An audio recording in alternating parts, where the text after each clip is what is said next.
आरव, सब खत्म हो गया। जमींदार आज हमारे घर आए थे। उन्होंने मेरी शादी अपने बेटे अर्जुन से तय कर दी है और कल सुबह ही शादी भी है। क्या? कल सुबह ही शादी? आरव, मैं ये शादी नहीं कर सकती। मैं तुमसे प्यार करती हूँ। अगर तुम कुछ नहीं करोगे तो मैं हमेशा के लिए तुम्हें खो दूंगी। मैं ऐसे किसी और की दुल्हन नहीं बनना चाहती आरव। मैं सुबह तक पिताजी को समझाने की पूरी कोशिश करूंगी आरव, लेकिन अगर मैं हार गई तो मुझे माफ कर देना। तुमने मेरे साथ ऐसा क्यों किया मीरा? घने जंगल में एक बड़े पेड़ के नीचे आरव और मीरा बैठकर बातें कर रहे थे। आरव, मुझे कभी छोड़कर तो नहीं जाओगे ना? पता नहीं क्यों कभी कभी मुझे डर लगता है। मीरा, तुम ऐसा क्यों सोचती हो? मैंने तुम्हारा हाथ थामा है, अब जिंदगी भर नहीं छोड़ूंगा। उसी समय दूर खड़ी जमींदार की बेटी रूपा की नजर आरव पर पड़ गई। इतना सुंदर लड़का, ये तो मेरा होना चाहिए। लेकिन इसके पास तो पहले से एक लड़की है। अरे, ये तो हमारे नौकर बिरजू की बेटी मीरा है। कोई बात नहीं, अब ये लड़का मेरा होकर ही रहेगा। वो कुछ देर ध्यान से उन्हें देखती रही। इतना कहकर वो वहां से चली गई। लेकिन रूपा की यही जिद अब तीनों की जिंदगियां बदलने वाली थी। जंगल से बाहर जाते जाते रूपा बोली, एक नौकर की बेटी के पास इतना सुंदर लड़का। मीरा, आज तेरे घर पहुंचने से पहले ही एक बहुत बड़ी मुसीबत तेरा इंतजार करेगी, क्योंकि अभी इसी वक्त मैं घर पहुंचकर कुछ ऐसा करने वाली हूं जो तू सोच भी नहीं सकती। लेकिन रूपा घर पहुंचते ही एक ऐसी चाल चलने वाली थी जो पल भर में सब कुछ बदल देगी। कुछ देर बाद रूपा अपने घर पहुंचती है। घर पहुंचकर वो देखती है कि मीरा के पिता बिरजू नीचे फर्श पर बैठकर पोछा लगा रहे थे। रूपा चालाक मुस्कान के साथ बिरजू के पास आती है। अरे काका, आप हर वक्त काम ही करते रहते हो, थोड़ी देर आराम कर लो, बाद में काम कर लेना। ये सुनकर बिरजू हैरानी से तुरंत खड़ा हो गया। ये छोटी मालकिन को आज क्या हो गया? रोज तो इतना डांटती हैं कि काम ठीक से नहीं करता, और आज खुद ही आराम करने को कह रही हैं। मालकिन, आप ये क्या कह रही हैं? दूर खड़ा एक दूसरा नौकर ये सब देख रहा था। अजीब बात है, ये आज इतनी मिठास से बात क्यों कर रही है? मुझे तो लग रहा है इसके पीछे भी इसकी कोई ना कोई चाल तो जरूर है। बस पिताजी आ जाएं, फिर देखना मैं ऐसा खेल खेलूंगी जो तुम सबने कभी सोचा भी नहीं होगा। रूपा के दिमाग में अब एक ऐसी चाल चल रही थी जो कुछ ही देर में सब कुछ बदल देने वाली थी। कुछ ही देर में जमींदार साहब घर लौट आए। रूपा तुरंत उनके पास गई और बोली, पिताजी, मुझे आपसे एक जरूरी बात करनी है। क्या बात है रूपा? पिताजी, भैया अब बड़े हो गए हैं। मुझे लगता है अब उनकी शादी के बारे में सोचना चाहिए। हाँ रूपा, ये बात तो सही है, लेकिन हमारे खानदान के लायक लड़की मिलना आसान नहीं है। पिताजी, अगर आप कहें तो मेरे मन में एक लड़की है, हमारे नौकर बिरजू की बेटी मीरा। ये सुनते ही जमींदार का चेहरा सख्त हो गया। रूपा, तुम होश में तो हो? एक नौकर की बेटी को हम अपने घर की बहू कैसे बना सकते हैं? ये हमारे खानदान की इज्जत का सवाल है। पिताजी, मैं जानती हूँ आप क्या सोच रहे हैं, लेकिन एक बार मेरी बात पूरी सुन लीजिए। मीरा भले ही नौकर की बेटी है, लेकिन वो बहुत सीधी और संस्कारी लड़की है। घर का हर काम अच्छे से जानती है। और पिताजी, अगर हम किसी बड़े घर की लड़की लाएंगे तो वो इस घर के नियम कभी नहीं मानेगी, लेकिन मीरा, वो हमेशा हमारी बात मानेगी। ये सुनकर जमींदार गहरी सोच में पड़ गए। उधर रूपा के चेहरे पर हल्की मुस्कान आ गई। इतने में जमींदार का बेटा अर्जुन भी वहां आ गया। अर्जुन, हम तुम्हारी शादी के बारे में सोच रहे थे। रूपा ने एक लड़की का नाम सुझाया है, हमारे नौकर बिरजू की बेटी मीरा। अर्जुन ने ये सुना तो कुछ पल चुप रहा, फिर उसके चेहरे पर मुस्कान आ गई। पिताजी, सच कहूं तो मुझे भी मीरा बहुत पसंद है। अगर आप सबको मंजूर है तो मुझे इस रिश्ते से कोई एतराज नहीं। ठीक है, अगर तुम्हें भी मंजूर है तो फिर ये रिश्ता पक्का समझो। हम आज शाम ही बिरजू के घर मीरा का रिश्ता लेकर जाएंगे। ये सुनते ही रूपा की खुशी का ठिकाना नहीं रहा। लेकिन रूपा ऐसा क्यों चाहती थी? आखिर उसके दिमाग में कौन सी नई चाल चल रही थी? शाम होते ही जमींदार रूपा और अर्जुन को साथ लेकर बिरजू के घर पहुंच गए। बिरजू घबराकर हाथ जोड़कर बोला, मालिक, आप यहाँ? मुझसे कोई गलती हो गई क्या? नहीं बिरजू, हम आज एक खास काम से आए हैं। हम तुम्हारी बेटी मीरा का रिश्ता अपने बेटे अर्जुन के लिए लेकर आए हैं। मालिक, मैं तो आपका एक छोटा सा नौकर हूँ। मेरी बेटी आपके घर की बहू कैसे बन सकती है? दरवाजे के पास खड़ी मीरा ये बातें सुन रही थी। बिरजू, ज्यादा सोचने की जरूरत नहीं है। हम खुद तुम्हारे घर रिश्ता लेकर आए हैं। ये तुम्हारे लिए बहुत बड़ी बात है। हमने जो फैसला किया है वही होगा। तभी मीरा घबराकर पास आ गई और बोली, लेकिन पिताजी, मैं अभी शादी नहीं करना चाहती। चुप हो जा बेटी, मालिक जो कह रहे हैं वही ठीक होगा। हाँ मीरा, हमारी बात मानना ही तुम्हारे लिए सही होगा। मालिक, लेकिन इतनी जल्दी? मुझे कुछ नहीं सुनना। कल सुबह ही शादी होगी। कल सुबह होने से पहले लड़की को लाल जोड़े में तैयार रखना। ये सुनते ही मीरा की आंखों में आंसू आ गए। इतना कहकर जमींदार रूपा और अर्जुन वहां से चले गए। उधर रूपा के चेहरे पर चालाक मुस्कान थी, क्योंकि उसकी चाल अब पूरी तरह कामयाब हो चुकी थी। इधर सुबह होते ही शादी की बात सुनकर मीरा का दिल जोर जोर से धड़क रहा था। मीरा की आंखों से आंसू बहने लगे। पिताजी, मुझे आपसे एक जरूरी बात कहनी है। क्या बात है? जल्दी बोल।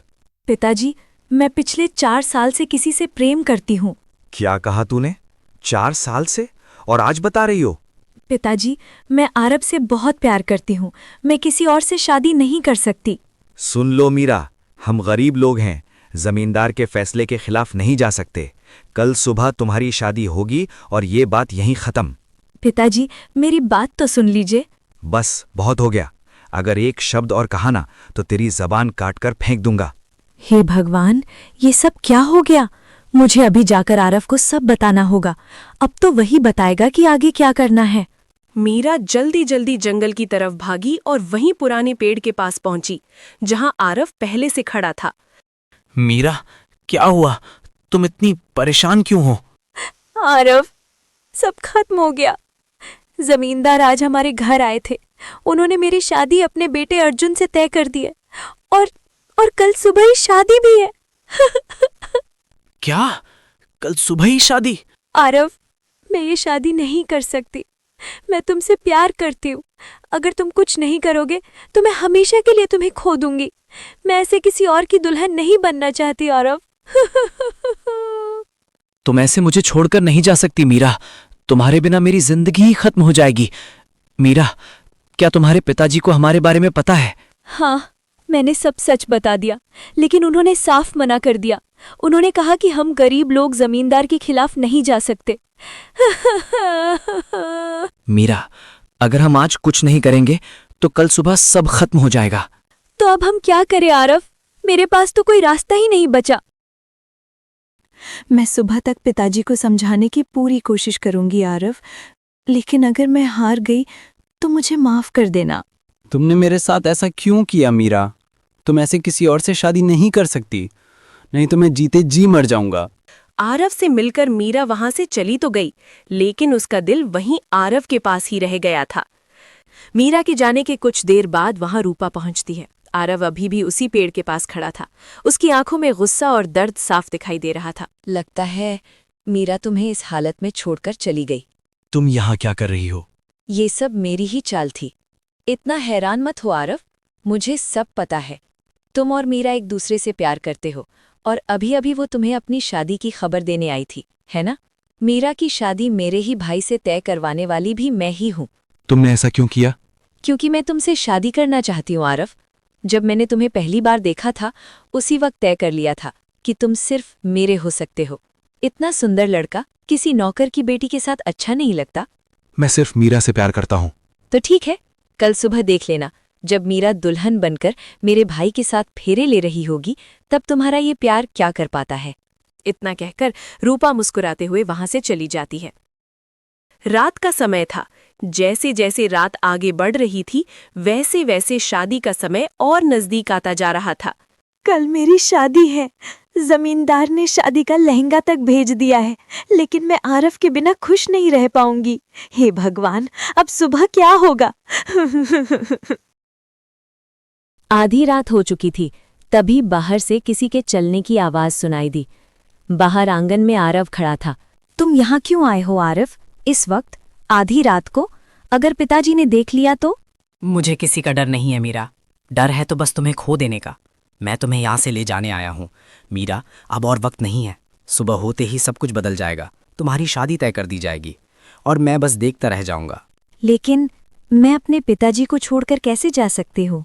मैं समझता हूँ, पर सोचो, क्या वो तुम्हारी खुशी समझेंगे? वो बुरे नहीं हैं आरव, बस समाज के डर से बंधे हुए हैं। और हम? क्या हमारा प्यार इतना कमजोर है कि समाज के डर से खत्म हो जाए? नहीं, हमारा प्यार सच्चा है। तो फिर चलो मेरे साथ, अभी, इसी वक्त। आरव और मीरा दोनों गांव से बाहर जा रहे थे। रात के सन्नाटे में उनके तेज कदमों की आवाज सुनाई दे रही थी। चलते चलते दोनों उसी जंगल से गुजर रहे थे जहां कभी वो मिला करते थे। तभी अचानक सामने से रूपा अपने साथ जमींदार और कुछ आदमियों को लेकर पहुंच गई। तभी वहां पर बिरजू भी आ जाता है। देखा पिताजी, मैंने पहले ही कहा था कि इस लड़की पर नजर रखनी पड़ेगी। मीरा, तुझे क्या लगा तू भाग जाएगी और हम देखते रह जाएंगे? हमें जाने दो, हमने तुम्हारा क्या बिगाड़ा है? हम एक दूसरे से सच्चा प्रेम करते हैं। आज ये लड़की यहाँ से जिंदा वापस नहीं जाएगी। और आरव, तुम चिंता मत करो, क्योंकि तुम्हारी शादी मुझसे होगी। चुप करो रूपा। पहले मुझे बता मीरा, ये लड़का कौन है? और तेरी 2 कौड़ी की नौकर की बेटी की इतनी हिम्मत कि तू हम पर कीचड़ उछालेगी। मुझे माफ़ कर दीजिए जमींदार जी, लेकिन सच में मैं ये शादी नहीं करना चाहती। मैं पिछले 4 साल से आरव से ही प्रेम करती हूँ। हम एक दूसरे के लिए मर भी सकते हैं। अगर प्रेम करती थी तो पहले बताना था। अब रिश्ता हो जाने के बाद हमारी इज्जत खराब करेगी तू। आज मैं तुम दोनों को मार दूंगा। तुम दोनों यहां से जिंदा नहीं जा सकते। तभी बिरजू आगे आ जाता है। जमींदार जी, बच्ची है, माफ कर दीजिए इसे। अब कोई माफी नहीं मिलेगी बिरजू। इन दोनों को खत्म कर दो। कोई मेरी बेटी को हाथ नहीं लगाएगा। अगर किसी ने मेरी बेटी के पास आने की भी कोशिश की तो मैं बर्दाश्त नहीं करूंगा। तभी जमींदार का एक आदमी आगे बढ़कर बिरजू को धक्का दे देता है। फिर वो आदमी हाथ में डंडा लेके मीरा को मारने के लिए आगे बढ़ता है। नहीं पिताजी, मुझे बचा लीजिए पिताजी। आरव। तभी दूर से किसी के तेज कदमों की आवाज आती है। सामने से एक पुलिस इंस्पेक्टर आता है। कौन है यहाँ? क्या हो रहा है ये? इंस्पेक्टर साहब, ये जमींदार के लोग मुझे और मेरे पिताजी के हाथ धोकर पीछे पड़े हैं। हमें बचा लीजिए। ए जमींदार, ये सब क्या हो रहा है? ये लड़की झूठ बोलती है साहब। इसकी कल मेरे बेटे से शादी है और ये यहाँ इस लड़के के साथ भाग कर आई है। मैंने दूर से आते हुए खुद तुम्हें इस बूढ़े को धक्का देते हुए देखा है और अब तुम लड़की को मारने वाले थे। नहीं इंस्पेक्टर साहब, माफ कर दीजिए। ए लड़की, जा तू अपने प्रेमी से शादी कर ले।